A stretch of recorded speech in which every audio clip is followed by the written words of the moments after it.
अथ श्री गणेशमहिम्नस्तोत्रम् अनिर्वाच्यं रूपं स्तवननिकरो यत्र गलितः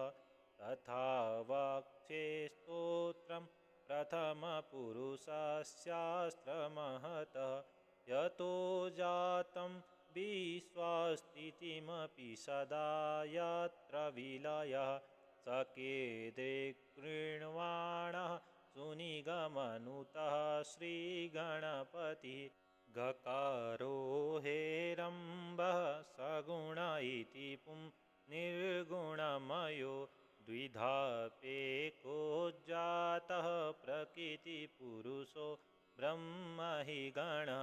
सचेतश्चोत्पत्तिस्थितिलयकरोऽयं प्रथमको यतो भूतं भाव्यं भवति पतिरीशो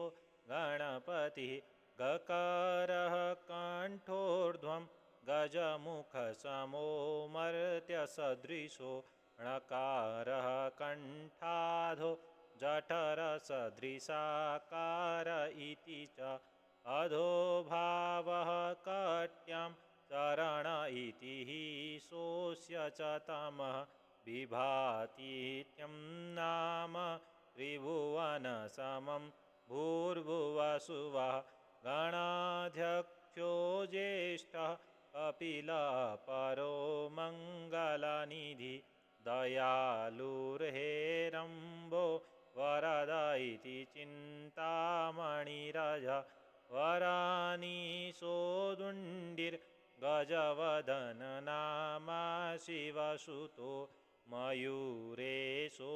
गौरी तनय इति नामानि पठति महेशोऽयं विष्णु सकविरविरिन्दो कमलजः क्षितिस्थोऽयं वान्ये श्वसन इति खं त्वाद्रिदुरधि कुजस्तारः शुक्रो गुरुरुडुबुधो गोच्चधनदो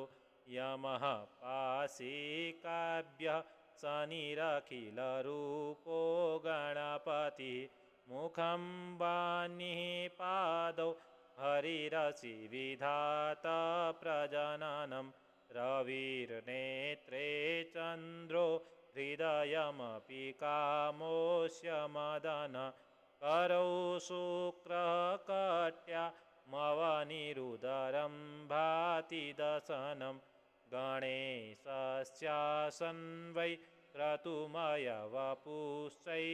सकलं शीते भाद्रे मासे प्रतिशरदि मध्याह्नसमये मृदो मूर्तिं कृत्वा गणपतितिथौ दुण्डिसदृशं समर्चार्त्युत्साहः प्रभवति महान् सर्वसदने विलोक्यानन्दास्तां प्रभवति नृणां विस्मय इति गणेशदेवस्य महात्म्यमेतद्य श्राव यद्वापि पठे च तस्य क्लेशां लयं यान्ति लभे च शीघ्रं त्रिपुत्रविद्यार्थिगृहं च मुक्तिम् इति श्रीगणेशमहिम्नस्तोत्रं सम्पूर्णम्।